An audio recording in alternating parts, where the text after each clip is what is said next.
Je suis Kingsley Sinclair, et j'avais 34 ans le matin où ma famille a conduit pendant 3 heures, pour vendre un ranch qu'ils ignoraient être déjà à moi. Mais cette histoire commence vraiment 9 ans plus tôt, le jour de mon 25e anniversaire, avec un appel de ma mère.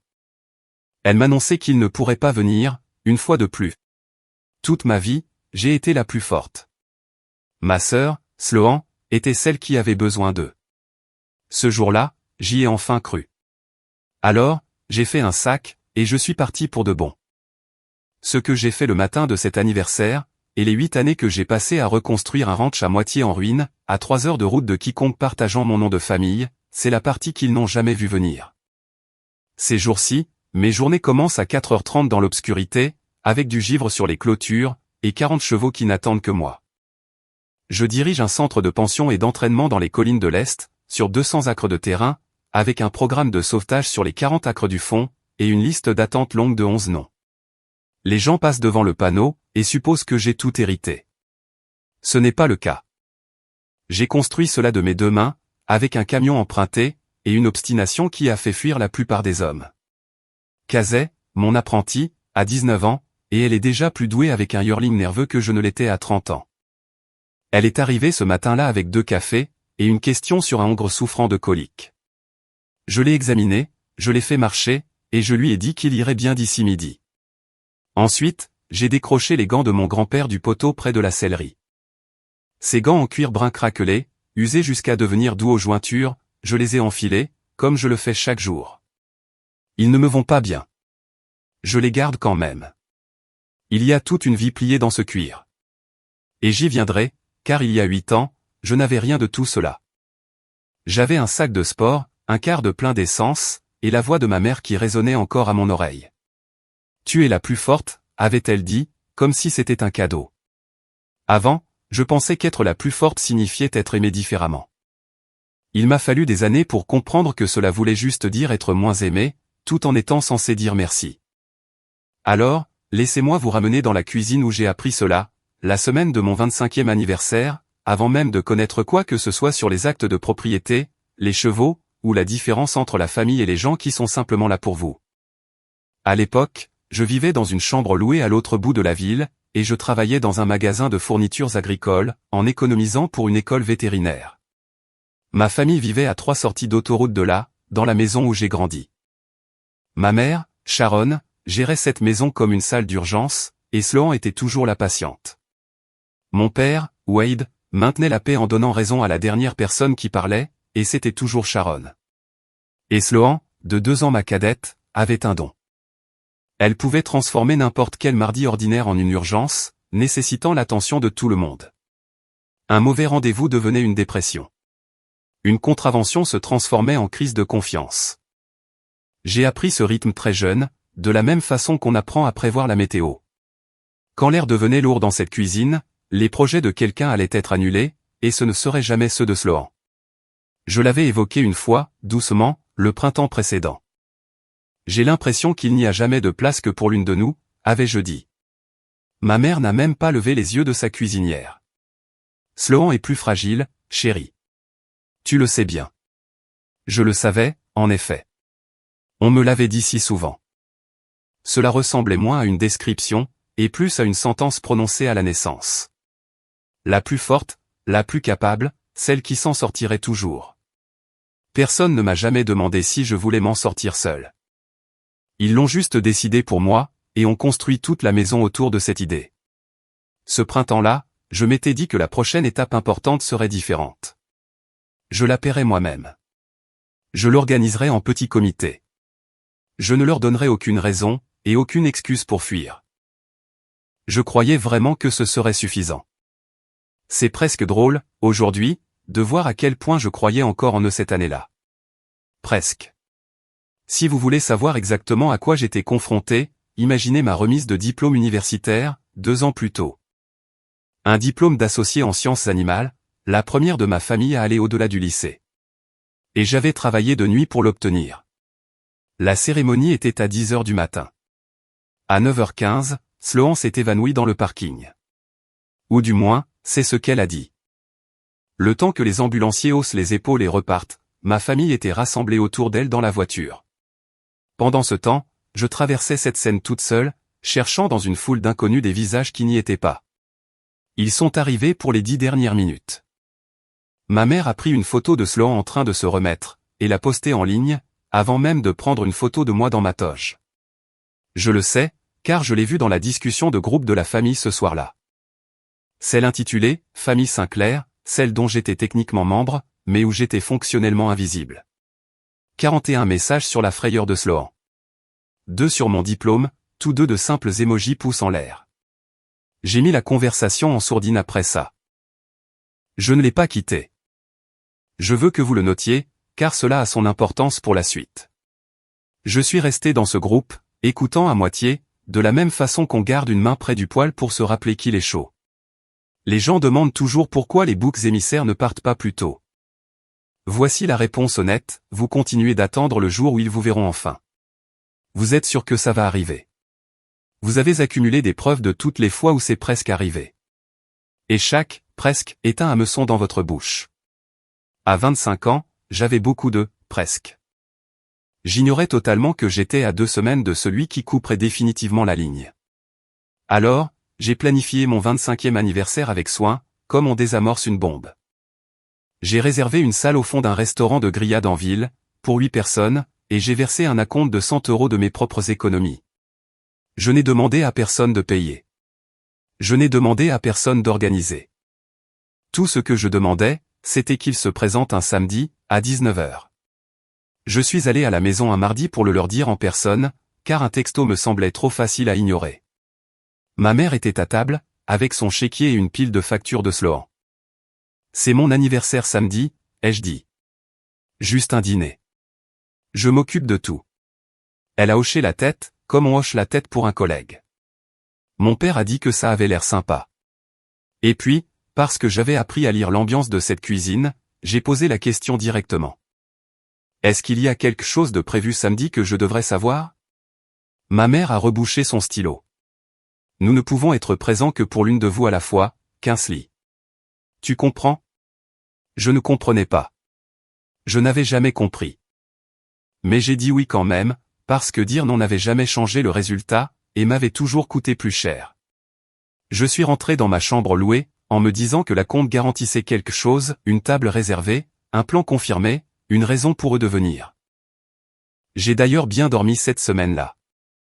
Je me suis permis d'imaginer 8 chaises remplies, un petit gâteau, et ma mère, juste une fois, levant son verre en mon honneur. C'est la partie dont je suis la moins fière.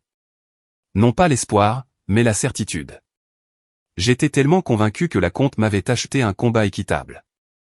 J'aurais dû savoir, à ce moment-là, que la maison change toujours les règles juste avant que vous ne gagniez. Le premier texto est arrivé jeudi. Sloan, dans la discussion de groupe, tout en minuscule. Je me sens vraiment bizarre dernièrement. J'ai peur. Ma mère a répondu en 90 secondes. Je n'avais jamais eu droit à une réponse en 90 secondes. Vendredi après-midi, le fait de « se sentir bizarre » était devenu une crise totale, et un nouveau détail est soudainement apparu. Le petit ami de Sloan l'avait demandé en mariage, et il voulait organiser un dîner de fiançailles samedi à 19 h. Le créneau exact que j'avais réservé un mois plus tôt. Je veux être clair sur ce que j'ai fait, car je l'ai rejoué 1000 fois dans ma tête. Je n'ai pas boudé. J'ai appelé ma sœur directement. Sloan, lui ai-je dit, c'est l'heure de mon dîner d'anniversaire. Tu le sais. Il y a eu un silence, puis une voix toute petite et toute douce. Je ne m'en étais pas rendu compte. Je suis tellement angoissé, qu'un. On ne peut pas les combiner? Les combiner? Mon 25e anniversaire, plié dans sa fête de fiançailles, comme une serviette sous une assiette. Je lui ai dit non, calmement.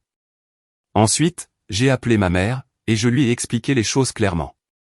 Même chaîne de restaurants, soir différent, problème facile à régler. Ma mère a écouté, puis elle a dit la chose qui m'a fait comprendre que samedi était déjà perdu. Sloan est dans une phase fragile en ce moment. Tu ne peux pas être flexible? Tu es si doué pour ça. Flexible. L'autre nom de la plus forte. J'ai raccroché, je me suis assise au bord de mon lit, et j'ai fait le calcul que j'avais refusé de faire pendant 25 ans. J'ai additionné chaque événement annulé, chaque, presque, chaque réponse en 90 secondes qui ne m'était jamais destinée. Et pour la première fois, le total ne m'a pas rendu triste. Il m'a rendu très, très calme. Parce que samedi n'était pas un malentendu. C'était un schéma, avec une date dessus. Et j'ai enfin compris que la seule façon d'arrêter de perdre au jeu, c'était de ne plus m'asseoir à la table. L'appel officiel est arrivé samedi à midi, 7 heures avant ma réservation. La voix de ma mère était chaleureuse et répétée. « Chérie, on va faire le truc des fiançailles de Sloan ce soir. On savait que ça ne te dérangerait pas. On te fêtera une autre fois. Je te le promets. Une autre fois. » La promesse qui n'a jamais de date. Je me tenais dans ma petite cuisine, le téléphone contre l'oreille, regardant un carré de lumière de l'après-midi ramper sur le sol, et j'ai posé la seule question qu'il restait à poser. « Pourquoi est-ce toujours moi, maman ?» Et elle l'a dit, sans cruauté. C'est la partie que les gens ne croient jamais. Elle l'a dit doucement, comme si elle expliquait une chose évidente à un enfant lent. Tu es la plus forte, Kingsley. Sloan est celle qui a besoin de nous. Tout était là. L'architecture entière de mon enfance, résumée en 11 mots. Je n'ai pas pleuré. Je n'ai pas discuté. J'ai dit d'accord. Et ce d'accord voulait dire tout autre chose que ce qu'elle a entendu. J'ai appelé le restaurant, j'ai annulé ma propre table, et je leur ai laissé la compte. Ensuite, j'ai sorti mon sac de sport du placard, et j'ai commencé à y ranger des choses lentement. La façon dont on fait ses bagages quand on sait déjà qu'on ne reviendra pas. 2 paires de jeans, mes bottes de travail, la petite caisse à monnaie sous mon lit. Je n'avais pas vraiment de plan. J'avais une direction. À 3 heures à l'est, après la dernière station-service, il y avait un homme qui ne m'avait pas fait faux bond une seule fois en 25 ans, même quand cela aurait été plus facile de le faire. Mon grand-père Earl, le propre père de ma mère, celui qu'elle avait discrètement rayé de sa vie, le considérant comme un vieil échec têtu sur un bout de terre moribond. Je suis monté dans ma voiture à 16 heures, avec un quart de plein et toute ma vie sur la banquette arrière, et j'ai conduit vers la seule personne qui ait jamais été là pour moi. C'était un long trajet, et vers la 2e heure, les tremblements ont commencé. Non pas de tristesse, mais de quelque chose qui lâchait prise. J'ai appelé Earl depuis une station-service, juste à l'extérieur des limites du comté. Il a décroché à la 2e sonnerie, ce qui est une forme d'amour en soi, quand on est habitué à des attentes de 90 secondes qui n'arrivent jamais. Grand-père, c'est Kingsley. Est-ce que je peux venir rester un moment? Aucune question, aucun pourquoi. Juste, les portes sont ouvertes. Il y a du ragoût sur le feu. J'ai raccroché, je suis resté dans le froid sous les lumières de la station-service, et je me suis autorisé à ressentir, pour la première fois, à quel point j'étais fatigué de passer des auditions. J'avais passé 25 ans à essayer d'avoir assez de valeur pour qu'on me garde. Et la seule personne qui ne m'avait jamais fait passer d'audition vivait dans un ranch dont ma propre mère avait honte. Je me suis garé chez Earl un peu après minuit. Les phares ont balayé une grange affaissée, une clôture à laquelle il manquait la moitié des rails, et une lumière de Porsche qu'il avait laissée allumée pour moi. Il était assis sur les marches, en veste de flanelle, 71 ans, avec un thermos et une tasse supplémentaire. Il ne m'a pas prise dans ses bras. Il a juste tapoté la marche à côté de lui, et a dit, dur, l'anniversaire. Et quelque chose, dans la simplicité de cette phrase, m'a brisé net. Je me suis assise. Je lui ai tout raconté. La compte, les fiançailles, les 11 mots. Il a écouté jusqu'au bout sans m'interrompre une seule fois, ce qui était un miracle en soi. Quand j'ai eu fini, il est resté silencieux un long moment, regardant les silhouettes sombres de ses chevaux. Puis, il a dit une chose que je n'ai pas comprise avant des années. Sharon a appris la mauvaise leçon il y a longtemps, a-t-il dit. Mais la terre se fiche de savoir qui ta mère aime. La terre ne se soucie que de celui qui la travaille. Je n'avais pas encore idée qu'il était déjà en train de tout me dire. Je me suis réveillé le lendemain matin avec l'odeur du café, et le bruit d'un homme levé depuis 3 heures, qui prétendait ne pas l'être. Le ranch d'Earl était en pire état qu'il n'y paraissait à minuit. 80 acres qu'il ne pouvait plus travailler seul. 6 chevaux vieillissants, une grange avec un mauvais toit, et des clôtures qu'un vent fort aurait pu achever. Il s'était épuisé à la tâche par pure fierté, refusant de vendre, refusant de demander de l'aide à Sharon. Elle lui aurait fait payer des intérêts de toute façon. Autour d'une assiette d'œufs, il m'a exposé la situation comme une proposition commerciale, et non comme de la charité, ce qui est la seule raison pour laquelle j'ai pu l'accepter. J'ai de la terre et plus de corps, a-t-il dit. Tu as un corps et pas de terre. Ça me paraît simple. Ensuite, il s'est levé, s'est dirigé vers un crochet près de la porte, et m'a lancé une paire de gants de travail. Du cuir brun craquelé, doux aux jointures, de taille trop grand. C'était ceux de mon père, a-t-il dit. Ils tireront quand tu les auras mérités. Je croyais que c'était une figure de style. Je les ai enfilés, et je suis sorti réparer une clôture que je ne savais pas comment réparer. À midi, mes mains étaient à vif à l'intérieur de ce vieux cuir. Cette première semaine a failli me briser. Je n'avais jamais rien construit de ma vie, à part un compte épargne. Mais il y a une chose qui se produit quand on travaille la terre. Elle ne vous ment pas. Un poteau qu'on plante correctement reste debout. Un cheval qu'on nourrit revient à la barrière. Pour la première fois, l'effort et la récompense s'alignaient en ligne droite, sans qu'une mère ne s'interpose pour s'en attribuer le mérite. Je n'ai appelé personne. Je n'ai pas dit à ma famille où j'étais parti. Et dans le silence de tous ces textos non envoyés, j'ai commencé, très lentement, à entendre mes propres pensées pour la première fois. June est arrivée en mars, dans une bétaillère qui sentait la négligence. Un voisin l'avait trouvée debout dans un terrain saisi. C'était une jument baille tellement affamée qu'on aurait pu accrocher un chapeau sur les os de ses hanches, les côtes comme un xylophone, les yeux ternes et absents. Personne n'en voulait. Le vétérinaire a donné un prix pour la remettre sur pied, et a ajouté, honnêtement, ça pourrait ne pas marcher. Earl m'a regardé. J'ai regardé la jument. On n'a pas les moyens, ai-je dit. On n'a pas non plus les moyens de la laisser, a-t-il répondu, et il est parti chercher le licol. Je l'ai appelée June, parce que c'est le mois où je me suis dit qu'elle passerait le cap, ou qu'elle ne le passerait pas. J'ai plus appris sur la patience avec cette jument qu'avec n'importe quel être humain dans ma vie. On ne peut pas brusquer un cheval affamé. Donnez-lui trop à manger, trop vite, et vous le tuerez avec de bonnes intentions, son corps étant trop abîmé pour supporter la chose même dont il a besoin. Alors, on y va doucement, de petits repas, 6 fois par jour pendant des mois. On gagne une once de confiance à la fois. Je m'asseyais dans son box à la nuit tombée, sans la toucher, juste en étant là, de la même façon qu'Earl avait tapoté la marche à côté de lui. Et quelque part au cours de ces nuits, j'ai compris que j'avais été cette jument pendant 25 ans. Affamé à une table pleine. À m'entendre dire que je n'avais pas faim, parce que j'avais appris à ne rien demander. June tressaillait chaque fois que je levais la main, même pour lui gratter l'encolure. Et je connaissais ce tressaillement de l'intérieur. Le premier matin où elle a marché vers la barrière pour m'accueillir, au lieu de m'attendre dans le coin, je me suis assise dans la boue, et j'ai pleuré comme si c'était la fin du monde. Ce n'était pas le cas. C'était le premier vrai matin du reste de ma vie. Je n'avais simplement pas encore les mots pour le dire. Voici le défaut que j'avais apporté avec moi, celui qu'aucune enfance ne vous enlève gratuitement. Je ne pouvais, pour rien au monde, accepter de l'aide. J'avais été la plus forte pendant si longtemps, qu'avoir besoin de quoi que ce soit ressemblait au fait de tendre une arme à quelqu'un. Alors, j'ai travaillé.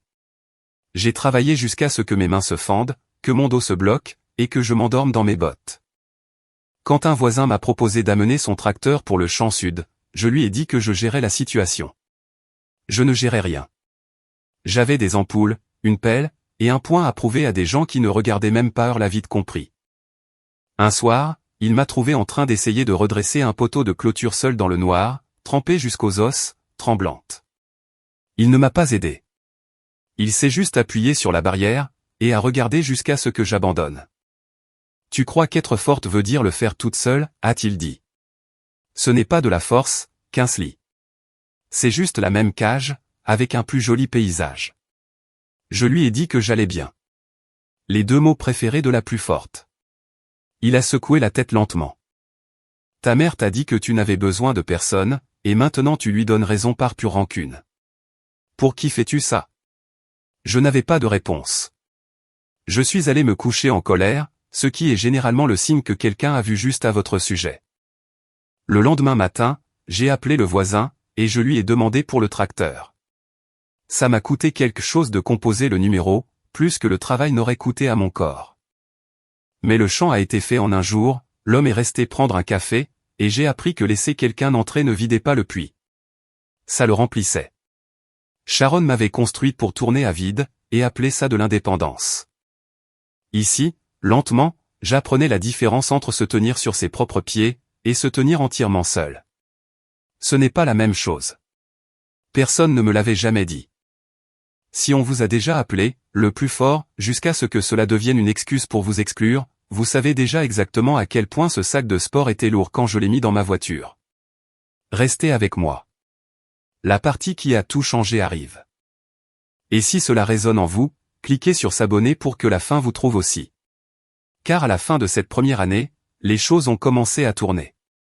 Notre première cliente pour la pension était une femme nommée Dell, qui gardait un cheval de Barrel Racing à la retraite, qui payait à temps, et qui en a parlé à 2 amis. Puis, ses amis l'ont dit à d'autres amis.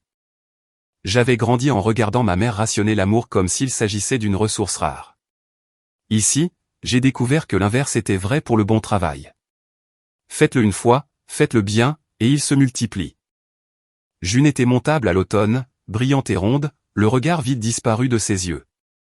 Les gens qui l'avaient vu descendre de cette bétaillère ont commencé à m'amener leurs cas difficiles. Ceux qui mordaient, ceux qui fuyaient, et ceux que l'entraîneur en bas de la route avait abandonnés. J'étais doué avec eux. Bien sûr que je l'étais. J'avais passé toute ma vie à étudier comment une créature apprend à s'attendre au pire, et comment, parfois, avec suffisamment de preuves apportées en douceur, elle apprend à s'attendre à quelque chose de meilleur. Earl a commencé à me présenter en ville comme sa petite fille qui dirige l'endroit. La première fois qu'il l'a dit, j'ai dû me tourner et faire semblant de vérifier un loquet, pour qu'il ne voie pas mon visage. Dirige l'endroit, pas visite, pas aide. Dirige. J'avais 26 ans. Mes mains étaient ruinées. J'étais fatigué jusqu'aux os la plupart des soirs.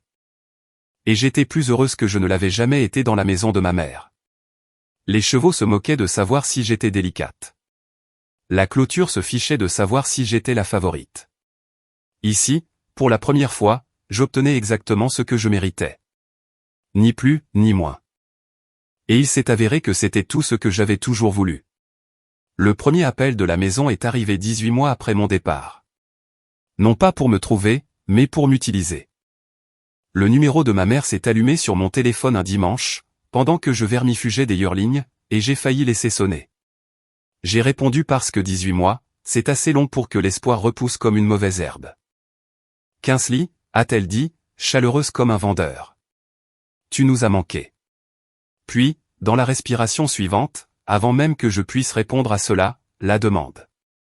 Sloan était en retard sur un paiement de voiture. Le mariage était tombé à l'eau, le fiancé était parti, et elle avait des difficultés. Est-ce que je pouvais, peut-être, envoyer quelque chose pour aider ma sœur à se remettre sur pied?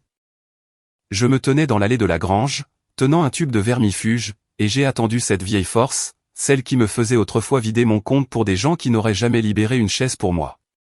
Elle n'est pas venue. Quelque chose avait cicatrisé pendant que je ne regardais pas. Comment as-tu eu mon numéro, ai-je demandé, car je l'avais changé. Une pause. Sloan t'a trouvé en ligne. Le ranch a un site web maintenant. C'était donc ça que nous étions. Pas une fille qu'ils avaient perdue, mais une ligne de budget qu'ils avaient localisée. J'ai dit à ma mère que je n'étais pas en mesure de l'aider, un mensonge pour lequel je ne ressentais aucune culpabilité, et je lui ai demandé de ne plus m'appeler pour de l'argent. Elle est devenue cassante, très vite, la chaleur disparut. Après tout ce que cette famille a fait pour toi, a-t-elle commencé, et j'ai raccroché avant qu'elle ne puisse finir une phrase que j'avais entendue 10 000 fois.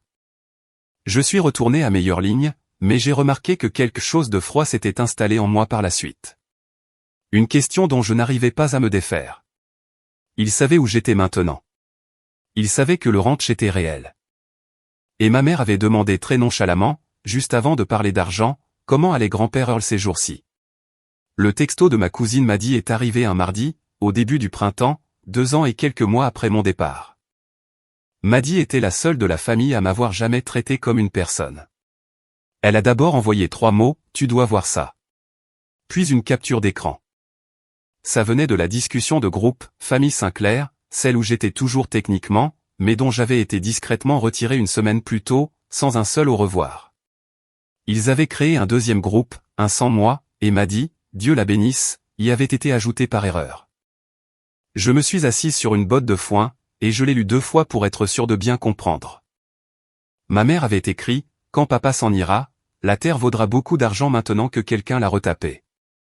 On divise en 3 et on vend.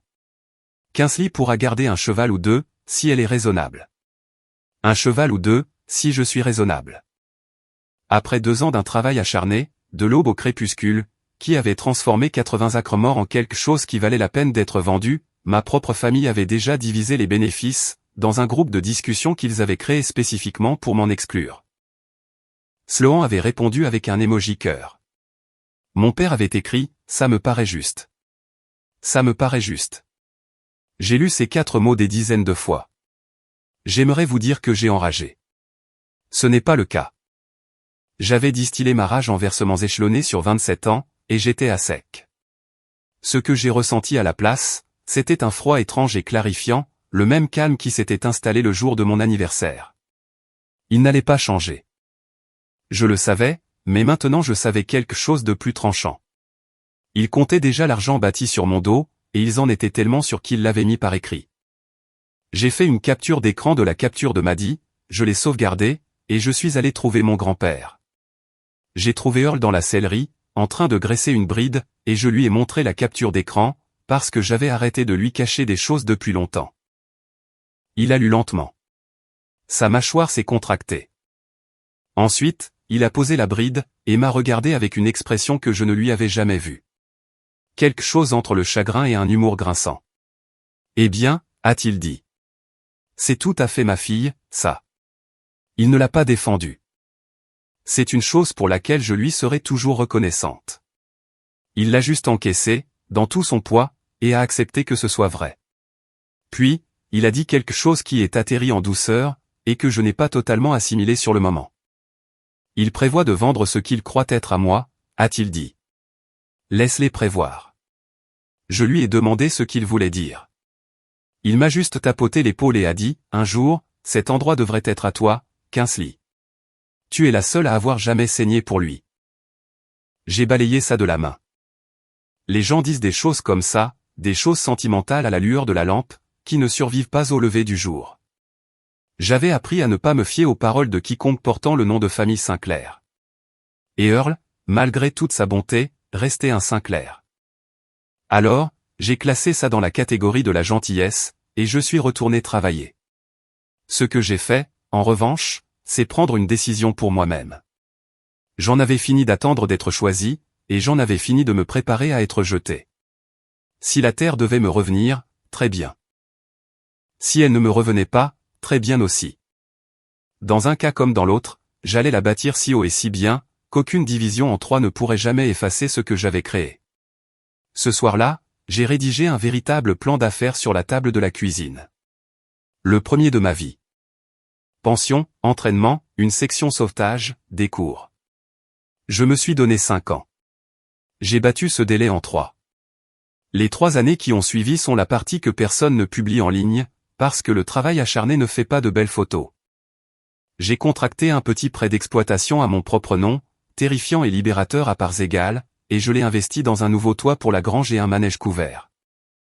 J'ai obtenu mes certifications, un cours le week-end à la fois, jusqu'à ce que le mur près de mon bureau compte plus de lettres après mon nom que ma mère ne l'aurait jamais cru possible. Les box de pension se sont remplies, la liste d'attente a commencé. J'ai embauché un ouvrier à temps partiel, puis un à temps plein.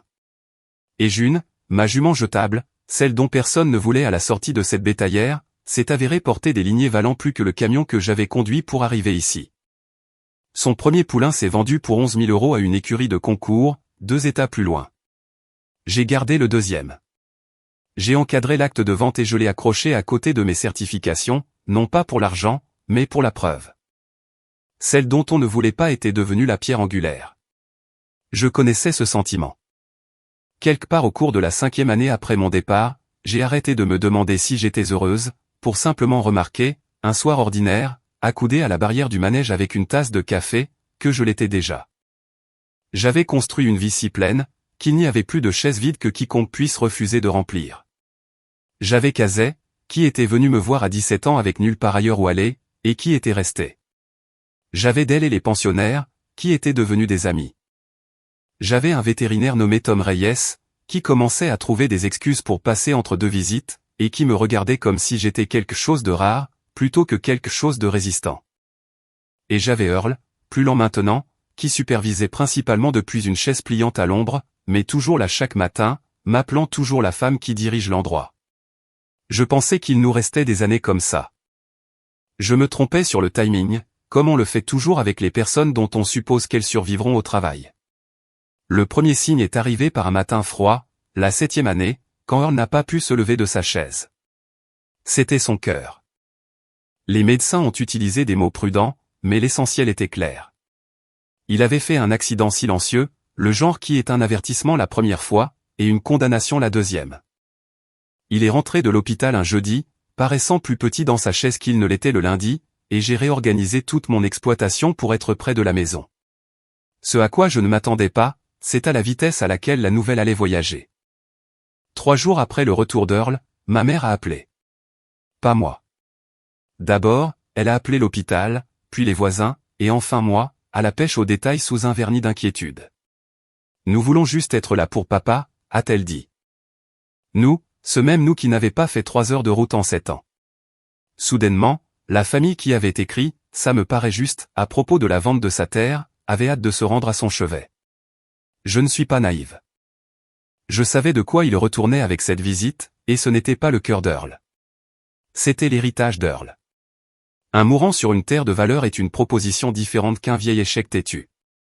Et ma mère avait toujours connu le prix de chaque chose. Je lui ai dit qu'elle pouvait venir. Je veux que vous compreniez pourquoi. Ce n'était pas de la faiblesse. C'est parce qu'Earl, calé dans son fauteuil, m'avait entendu au téléphone, et qu'il avait dit une chose doucement, laisse-les venir, Kingsley. Laisse-les abattre toutes leurs cartes. C'est plus facile de gérer les gens une fois qu'on a vu tout leur jeu, alors, j'ai fixé une date. J'ai préparé les chambres d'amis. Et je me suis tenu à la fenêtre de la cuisine le matin où ils étaient attendus, regardant la longue allée de gravier, les gants de mon grand-père aux mains, et j'ai senti ce vieux réflexe de défense de mon enfance ramper dans mes épaules. Puis, je me suis forcé à arrêter. Ce n'était plus leur maison. C'était à moi de les y recevoir. Et j'avais enfin appris la différence. Ils sont arrivés dans la berline immaculée de ma mère. Tous les 3. Et la première chose que Sharon a faite en sortant, ça a été de regarder la terre, au lieu de la maison où son père était malade. Je l'ai regardé faire le calcul. Le nouveau manège, la grange pleine, les camions et les bétaillères avec le logo du ranch sur les portières. J'ai vu ses yeux parcourir 200 acres de valeur restaurée, et je l'ai vu recalculer la division en temps réel. Sloan est sorti ensuite, 32 ans maintenant, bougeant toujours comme si le monde lui devait un atterrissage en douceur, et elle a fondu sur moi les bras ouverts. Kingsley, regarde-toi, toute rustique. Elle m'a prise dans ses bras. Je l'ai laissé faire. Mon père est arrivé en dernier, est resté en retrait, et m'a fait un signe de tête qui se voulait être des excuses, mais qui n'en avait pas le courage. Ils sont entrés voir Earl, et ils ont joué l'inquiétude à merveille pendant environ 20 minutes. Ensuite, les questions ont commencé, aussi douces que si l'on crochetait une serrure. Quelle était la superficie exacte des terres? L'entreprise faisait-elle des bénéfices? Papa avait-il mis à jour ses papiers dernièrement, vu son état de santé? Sharon a demandé tout cela avec la voix qu'on utilise pour les mourants. Et Earl, calé sur ses oreillers, a répondu à chaque question par les mêmes 2 mots. Demandez à Kingsley. Ça l'a rendue discrètement folle. Elle était venue évaluer un héritage, et on la redirigeait sans cesse vers la fille qu'elle avait jetée. Au dîner, elle a essayé un nouvel angle. On s'est tous fait tellement de soucis pour toi, toute seule ici, chérie. Seule? Comme si je n'avais pas construit toute une vie qu'elle pouvait voir par la fenêtre. J'ai juste souri, j'ai passé les pommes de terre, et j'ai dit, je ne me suis jamais senti moins seule. Et sous la table, les mains sur les genoux, j'ai senti à quel point elles étaient stables. Aucun tremblement, aucune crispation. Pour la première fois de ma vie, assise à une table avec ma famille, je n'attendais pas que le sol se dérobe. Ils sont partis au bout de 2 jours, n'ayant rien appris de concret, et supposant tout. Voici ce qu'ils ont supposé. Que la terre appartenait à Earl, et qu'à sa mort, elle passerait par son testament. Divisée en 3. De la manière dont ma mère l'avait déjà divisée dans une discussion de groupe. que j'étais une locataire avec des callosités, une gardienne qui leur avait rendu service à tous, en augmentant la valeur de la propriété avant la vente. Ce qu'ils n'ont pas pris la peine d'apprendre, parce qu'ils n'avaient jamais pensé que je valais la peine d'être apprise, c'est ce qu'Earl m'a dit le soir après qu'ils aient quitté l'allée. Il m'a fait asseoir à la table de la cuisine, et a fait glisser un dossier manille sur le bois. À l'intérieur se trouvait un acte de propriété. La terre, les bâtiments, les droits sur l'eau, tout cela transféré à mon nom, enregistré au palais de justice du comté, et daté de 3 ans auparavant. Je l'ai fait l'année qui a suivi cette capture d'écran, a-t-il dit. Je suis entré moi-même dans le bureau du comté, je l'ai signé, j'ai payé les frais. C'est fait. C'est réglé. Tu ne dois de vente à personne. J'ai fixé le tampon du comté, et j'ai senti le sol de toute ma vie basculer.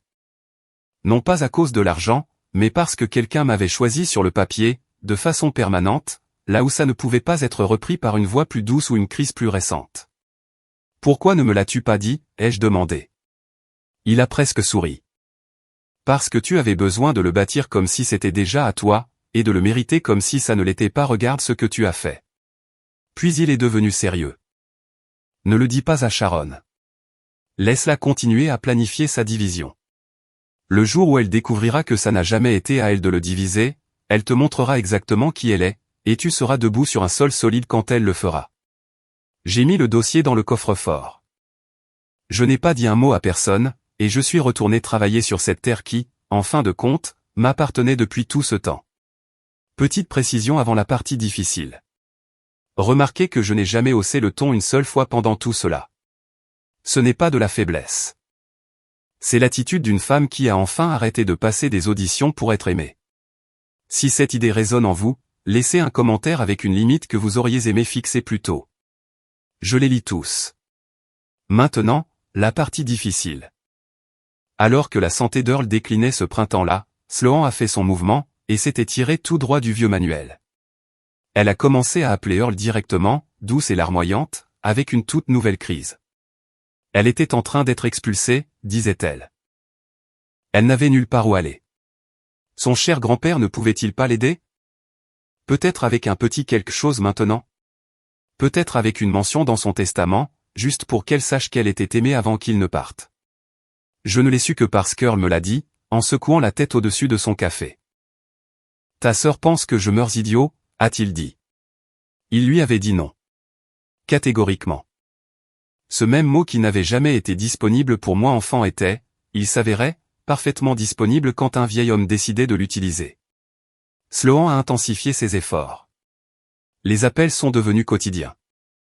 Ensuite, Sharon s'en est mêlée, présentant cela comme de l'unité familiale, suggérant à Earl de faire ce qui était juste pour tous ses petits-enfants pendant qu'il le pouvait encore. Il n'avait aucune idée que l'acte était déjà enregistré. Il faisait campagne pour un vote dans une élection qui était déjà terminée. Earl les a laissés faire, comme il me l'avait dit, rassemblant toutes leurs cartes, mais cela lui a coûté. Je le regardais raccrocher le téléphone, gris et fatigué, et j'avais envie de leur sauter à la gorge, mais il me tapotait la main et disait, bientôt, Kingsley. Laisse-les tout mettre par écrit. Elle mettait tout par écrit, dans des textos, dans des messages vocaux, laissant une trace écrite de leur avidité. Elles étaient trop sûres d'elles pour se cacher. Elles pensaient se rapprocher du but. Elles ne faisaient que consolider mon dossier. L'état d'Earl s'est dégradé sur 6 semaines, comme le font les hommes forts, d'un seul coup. Après un long et tenace plateau, j'ai installé un lit dans la pièce de devant pour qu'ils puissent voir les chevaux par la fenêtre. J'ai réduit ma charge de client de moitié, et j'ai appris à faire les choses qu'on apprend à faire pour quelqu'un qu'on aime, et qui s'en va. Je ne vais pas enjoliver les choses ou m'apitoyer. C'était dur et c'était sacré, et c'était surtout silencieux. Tom passait la plupart des soirs après le travail, il s'asseyait avec nous, et n'a jamais ramené les choses à lui. Casey a pris en charge les corvées du matin sans qu'on le lui demande. La vie que j'avais construite, celle qui, selon ma famille, faisait de moi une égoïste parce que je les avais quittés, s'est avérée être exactement le filet qui nous a tous soutenus quand ça comptait. Earl a surtout dormi ces dernières semaines, mais il a eu de bonnes heures. Et lors de l'une d'elles, il m'a demandé de l'aider à aller jusqu'à la clôture une dernière fois. Je l'ai fait marcher lentement, son bras maigre à travers la flanelle, jusqu'à la barrière où les gants étaient accrochés au poteau. Il les a décrochés, ses gants en cuir brun craquelé, les gants de son père, ceux dont il m'avait dit qu'ils m'iraient quand je les aurais mérités. Il les a pressés dans mes mains. Ils te vont, maintenant, a-t-il dit. Et c'était vrai. Quelque part au cours de ces 7 années de travail, mes mains avaient grandi dedans, et je n'avais jamais remarqué le jour où c'était arrivé. Nous sommes restés près de la barrière, à regarder June brouter dans la lumière dorée rasante. La jument jetable, élégante et solide, exactement à sa place. Earl n'a rien dit de profond. Il a juste pressé mon épaule une fois, et a dit « Bon travail, gamine ». 3 mots, la chose la plus riche qu'on m'ait jamais donnée. Il s'est éteint dans son sommeil 9 jours plus tard, la fenêtre ouverte, et les chevaux hennissant à l'aube. J'ai enterré mon grand-père un samedi clair, dans le petit cimetière derrière l'église de campagne qu'il fréquentait depuis 60 ans. Et la moitié du comté est venue. Les pensionnaires, les voisins, le vétérinaire, le propriétaire du magasin d'alimentation, des éleveurs qu'il avait aidés et dont il n'avait jamais parlé. L'homme que ma mère avait qualifié d'échec avait une file de camions garés sur un quart de mile le long de la route. Ma famille est venue aussi, bien sûr. Ils étaient vêtus de noir, tamponnaient leurs yeux, et acceptaient des condoléances qu'ils n'avaient pas méritées. Et j'ai regardé ma mère faire du relationnel aux funérailles de son propre père, comme s'il s'agissait d'un événement de réseautage. Sloan a pleuré joliment et bruyamment, comme elle le faisait pour tout, et les gens qui ne savaient pas la réconfortaient. Je me tenais au bord de la tombe dans les gants de mon grand-père, les yeux secs, parce que j'avais fait mon deuil dans la pièce de devant pendant 6 semaines honnêtes, et qu'il ne me restait rien de théâtral. Après l'enterrement, lors de la réception dans la salle paroissiale, ma mère m'a trouvé près de la machine à café. Elle m'a serré le bras et a abaissé sa voix, adoptant le ton qu'elle utilisait pour les affaires.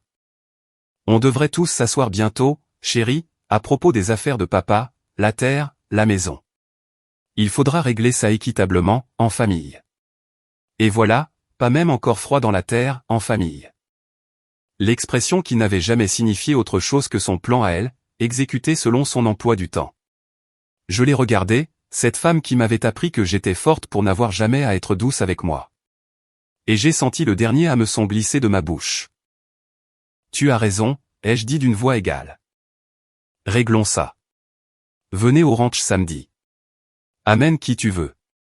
Elle a souri, prenant mon calme pour de la soumission, comme elle l'avait toujours fait. Merveilleux.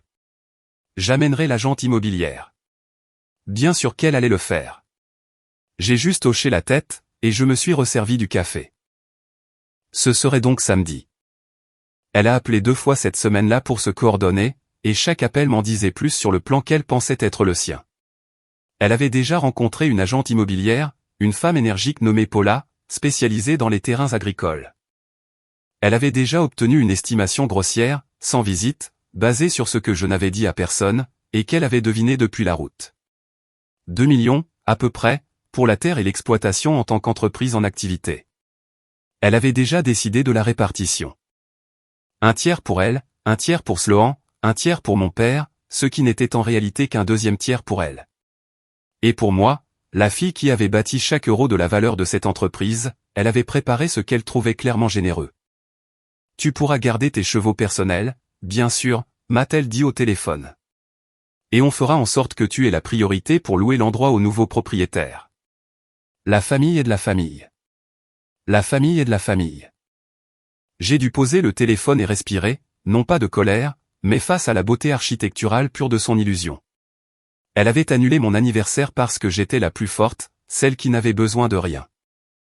Maintenant, elle s'apprêtait à m'expulser de la vie que j'avais construite, en présentant cela comme une faveur, et elle ne pouvait pas concevoir un monde où ce n'était pas déjà à elle de le distribuer. Nous ne pouvons être présents que pour l'une de vous, m'avait-elle dit à 25 ans. À 34 ans, elle s'apprêtait à apprendre le coup de toute une vie de cette arithmétique. J'ai seulement dit, à samedi, maman. Je ne l'ai pas prévenue. Je n'ai pas jubilé. Earl m'avait appris mieux que ça. On n'annonce pas la révélation. On laisse les gens construire la potence eux-mêmes devant des témoins, puis on leur tend simplement la corde qu'ils ont apportée. Samedi, ma mère amenait une agente immobilière pour me revendre ma propre terre. Je l'ai laissé faire. J'ai passé cette semaine-là à décider exactement comment je voulais que le samedi se déroule, parce que pour une fois dans ma vie, je tenais toutes les cartes, et je voulais les jouer avec grâce, pas avec malice.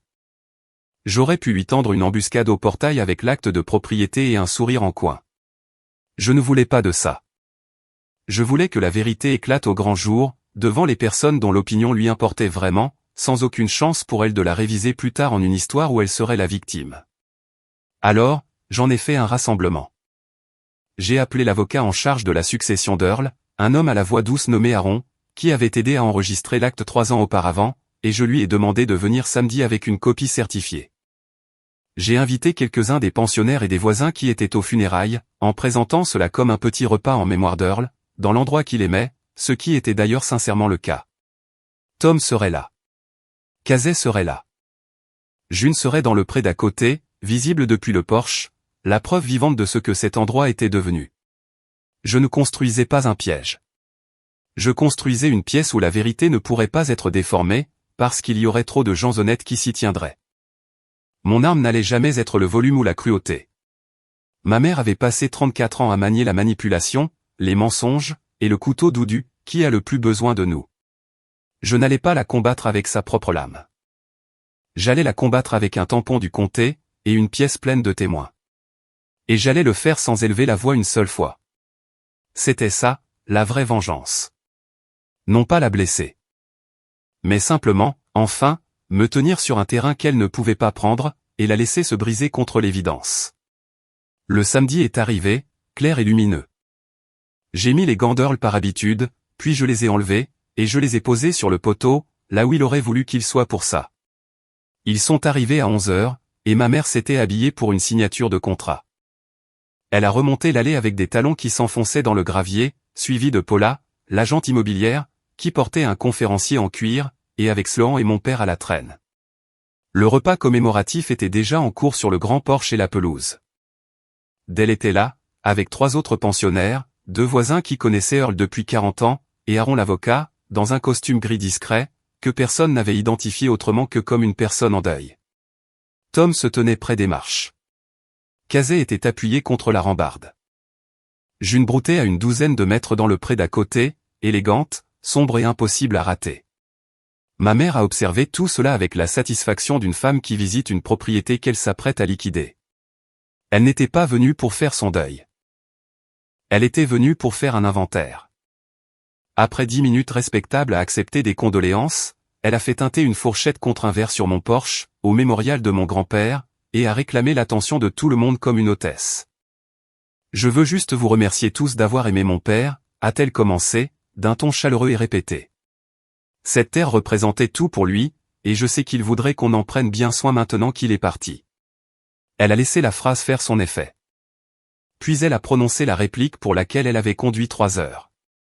C'est pourquoi notre famille a décidé de vendre le ranch à de braves gens qui honoreront son héritage.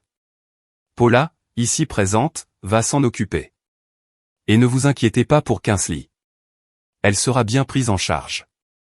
Elle a même posé une main sur l'épaule de Paula, présentant l'agente immobilière comme un cadeau. Un murmure a parcouru le porche, un murmure confus, car chaque personne présente savait exactement à qui appartenait ce ranch, même si elle l'ignorait. J'ai vu les sourcils de Dell se lever. J'ai vu un voisin me regarder. Ma mère a pris ce silence pour de l'admiration et a continué, leur parlant de l'évaluation, du calendrier, du partage équitable en 3. Je l'ai laissé parler. Je l'ai laissé aller jusqu'au bout, chaque mot devant chaque témoin. Puis, quand elle s'est enfin tournée vers moi avec un sourire bienveillant et a dit, « N'est-ce pas, ma chérie ?» j'ai posé mon café et me suis avancé. « En fait, maman, ai-je dit, et ma voix est sortie posée et claire, portant plus loin que je ne l'espérais sur cette pelouse silencieuse, le ranch ne t'appartient pas, tu ne peux pas le vendre. » Elle a ri, un petit rire mondain pour la foule. « Chérie, ce n'est pas le moment. On fera les papiers en privé. Nous pouvons les faire tout de suite, ai-je dit. Aaron.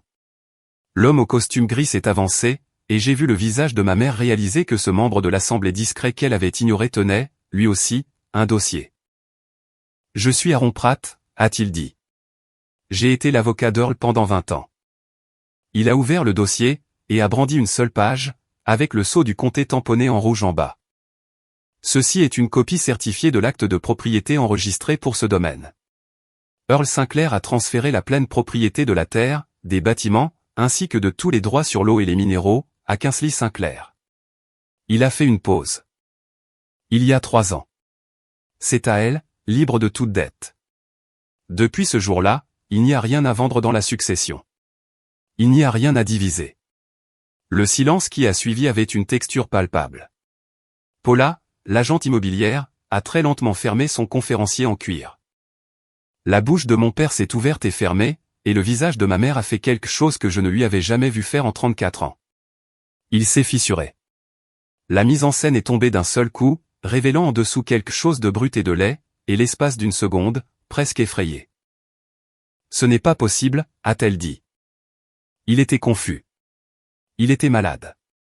Tu as manipulé un vieil homme mourant. Il l'a enregistré il y a 3 ans, a dit Aaron calmement. Il s'est rendu lui-même au bureau du comté. Il était plus vif que la plupart des hommes de la moitié de son âge. J'ai regardé ma mère, et je n'ai pas ressenti le triomphe auquel je m'étais préparé. J'ai ressenti quelque chose de plus silencieux, et de plus triste. J'ai senti toute l'architecture de mon enfance s'effondrer enfin en public, à la lumière du jour, devant des témoins, exactement comme je l'avais voulu, et il n'y avait aucune joie là-dedans, juste une conclusion nette et définitive. June a levé la tête dans le préface à l'élévation des voix, puis a repris son herbe, imperturbable. La jument jetable sur sa terre invendable. J'ai laissé la vérité flotter dans l'air un instant de plus. Ensuite, j'ai dit la chose que j'attendais de dire depuis 9 ans, et je l'ai dite doucement, parce que les mots doux frappent le plus fort. Tu as toujours dit que tu ne pouvais être présente que pour l'une de nous. Grand-père a été présent pour moi sur le papier, de façon permanente. Essaie d'annuler ça. C'est là qu'ils se sont effondrés, tous les 3, exactement comme Earl l'avait prédit, une fois qu'ils auraient vu qu'ils avaient perdu. Ma mère a commencé en premier, et elle a fait du bruit. Après tout ce que j'ai fait pour toi, a-t-elle crié sur mon porche, devant les amis que mon grand-père côtoyait depuis 40 ans. Je t'ai élevé. Je t'ai nourri. C'est comme ça que tu remercies cette famille, en volant l'héritage de ta sœur. Elle tremblait, le doigt pointé en avant, sa voix grimpant dans un registre que les voisins n'avaient jamais entendu de la part de la distinguée Sharon Sinclair. Je suis juste resté là. Je n'ai pas haussé la voix pour égaler la sienne. J'avais enfin appris que la personne calme, dans une pièce pleine de cris, est celle que tout le monde croit. Sloan a suivi, pile au bon moment, passant du chagrin à une toute nouvelle crise en moins d'une respiration. Je ne peux pas y croire, a-t-elle gémi, en se pressant une main sur la poitrine. Je me sens défaillir. Je crois que je fais une attaque. À l'aide. Et pour la première fois de ma vie, personne n'a bougé vers elle.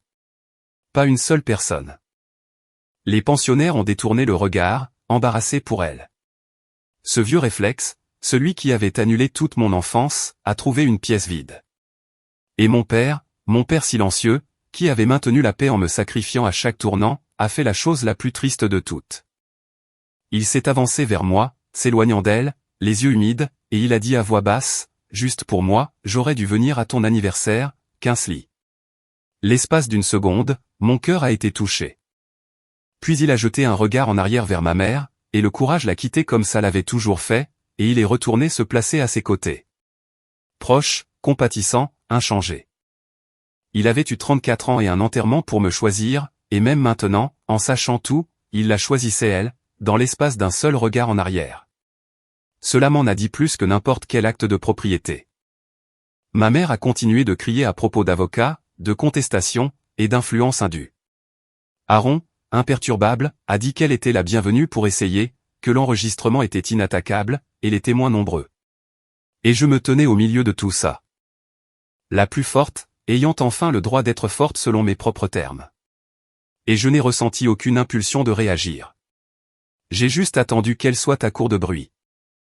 Quand les cris se sont finalement éteints, parce que les cris finissent toujours par s'éteindre quand personne ne les nourrit, j'ai parlé une dernière fois, doucement, et tout le porche s'est tu pour entendre. Je ne vais pas me battre contre toi au tribunal, ai-je dit. Tu perdrais, et ça te coûterait de l'argent que tu n'as pas. Alors, voilà ce qui va se passer. Vous allez monter dans votre voiture, vous allez refaire les 3 heures de route que vous avez faites, et vous n'appellerez plus jamais ce ranch. Ma mère a commencé à parler. Je ne l'ai pas laissé faire, pour les 34 années passées. J'ai dit, tu m'as dit que j'étais la plus forte pour n'avoir jamais à me donner quoi que ce soit. Tu as annulé mon anniversaire. Tu as créé une discussion de groupe pour m'exclure de ma propre famille. Tu as conduit jusqu'ici pour vendre le seul foyer qui n'a jamais voulu de moi. Et tu as appelé ça me rendre service. J'ai regardé les trois, l'agente immobilière, les amis qui avaient aimé mon grand-père. Tu m'as appris que la famille, ce sont les gens qui sont là pour nous, ai-je dit. Aucun de vous ne l'a jamais été. Alors j'en ai construit une. Puis j'ai fait un geste, avec le plus grand des calmes, vers la longue allée de gravier. Le portail est par là. Et je les y ai accompagnés moi-même, sur toute la longueur de l'allée, devant la nouvelle grange, les box pleins, et la jument dont personne n'avait voulu. Mes bottes bien stables sur un sol qui était à moi. Je n'ai claqué aucune porte. Je n'en avais pas besoin. J'ai juste ouvert le portail, je me suis tenu à côté, et j'ai attendu.